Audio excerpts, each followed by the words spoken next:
સુરતમાં ધોરણ 8માં ભણતી વિદ્યાર્થીનીએ કરેલા આપઘાત પર યોગ્ય પગલાં લેવાની માંગ સાથે એબીવીપી દ્વારા સુરત જિલ્લા શિક્ષણાધિકારીને આવેદનપત્ર આપી રજૂઆત કરી હતી। સુરત જિલ્લાના શિક્ષણાધિકારી એબીવીપી દ્વારા આવેદનપત્ર આપી જણાવ્યું હતું કે સુરતના ગોડાદરામાં આદર્શ પબ્લિક સ્કૂલમાં અભ્યાસ કરતી ધોરણ 8ની વિદ્યાર્થીની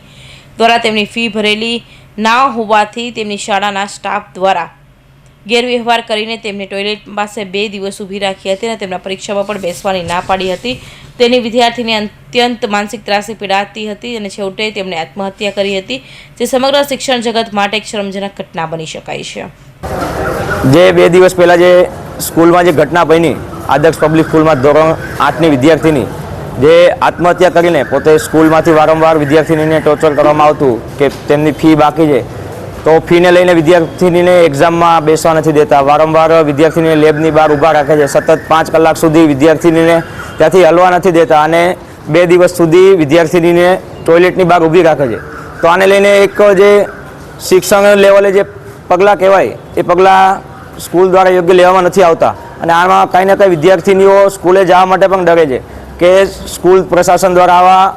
નિર્ણય લે છે તો એને લઈને વિદ્યાર્થીની એક છાપ સમાજમાં એક ખરાબ ઊભી થાય છે। તો વિદ્યાર્થી પરિષદ એક ડીઓ સાહેબને આજે માંગ કરે છે અને એક આવેદનપત્ર રજૂ કરવા આવ્યું છે કે આ વિદ્યાર્થીની સાથે જે ઘટના ઘટી એ તદ્દન ઘટના શરમજનક છે અને સાથે સાથે આ શિક્ષણ લેવલની દ્રષ્ટિએ જે પણ આ સ્કૂલ સંચાલકો, પ્રિન્સિપાલો અથવા સ્કૂલના અન્ય કર્મચારીઓ સંડોવાયેલા હોય એની ઉપર કાયદાકીય કાર્યવાહી થાય અને સાથે સાથે વિદ્યાર્થીનીને યોગ્ય ન્યાય મળે, કેમ કે આગામી સમયમાં જો આનો ન્યાય નહીં મળે તો સ્કૂલોમાં એક વિદ્યાર્થીનીનો ભય બની જશે કે વિદ્યાર્થી પરિષદ અને સ્કૂલ દ્વારા જે હેરાન કરવામાં આવે છે, વિદ્યાર્થી પરિષદ હંમેશા વિદ્યાર્થીઓ સાથે રહીને એમના માટે કામ કરતું હોય, તો વિદ્યાર્થી પરિષદ માંગ કરે છે કે જો આગામી સમયમાં ડીઓ સાહેબ દ્વારા યોગ્ય નિર્ણય લેવામાં નહીં આવે સ્કૂલ પ્રશાસન દ્વારા, તો વિદ્યાર્થી પરિષદ ઉગ્રથી ઉગ્ર આંદોલન કરશે, જેની સંપૂર્ણ જવાબદારી શિક્ષણ વિભાગની રહેશે। તો રજૂઆત કંઈક એવી છે કે આદર્શ પબ્લિક સ્કૂલ જે ગોડાદરામાં આવેલી છે ત્યાં ધોરણ 8ની બાળકીને સતત મેન્ટલી ટોર્ચર કરવામાં આવી રહ્યું હતું સ્કૂલના જે બી પ્રશાસન દ્વારા, અને એમના દ્વારા એવું કહેવામાં આવી રહ્યું હતું કે ભાઈ એમની ફીસ બાકી છે અને એ વિષયને લઈને એમને કેટલા દિવસોથી માનસિક ત્રાસ આપી રહ્યા હતો। એમને ટોયલેટની બહાર ઊભા રાખવામાં આવતા હતા, લેબમાં સતત બેસાડી રાખવામાં આવતા હતા, નીચે બેસાડતા, અલગ રાખતા વિદ્યાર્થીઓ દ્વારા। જ્યારે આજે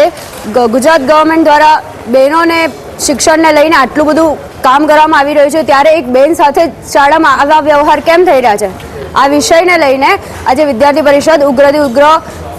માંગ કરી રહ્યું છે કે બહેનોની સુરક્ષાનો પ્રશ્ન કે ભાઈ બહેનોને માનસિક ત્રાસ આપવાનું ક્યારે બંધ થશે એ વિષયને લઈને આજે ડીઓ સાહેબ સાથે એક આવેદન આપવા જઈ રહ્યું છે વિદ્યાર્થી પરિષદ। આવી ઘટના વારંવાર શિક્ષણ જગતમાં બનતી હોય તો આ ઘટનાને અનુસંધાને ડીઓ દ્વારા સ્કૂલ પર યોગ્ય નિયમો બનાવવામાં આવે અને આવી ઘટનાની નિષ્પક્ષ તપાસ થાય અને જે પણ આ કૃત્ય ગુનેગાર બને છે તેમની ઉપર યોગ્ય કાર્યવાહી કરવામાં આવે તે એબીવીપી દ્વારા માંગ કરી હતી। અને જો વિદ્યાર્થી પરિષદની માંગ સંતોષવામાં નહીં આવે તો અખિલ ભારતીય વિદ્યાર્થી પરિષદ ઉપર ઉગ્ર આંદોલન કરાશે, જેની સંપૂર્ણ જવાબદારી ડીઓ અને શિક્ષણ વિભાગની રહેશે તેવી ચીમકી ઉચ્ચારી હતી। કૌશિક પટેલનો report, Hind TV news, Surat.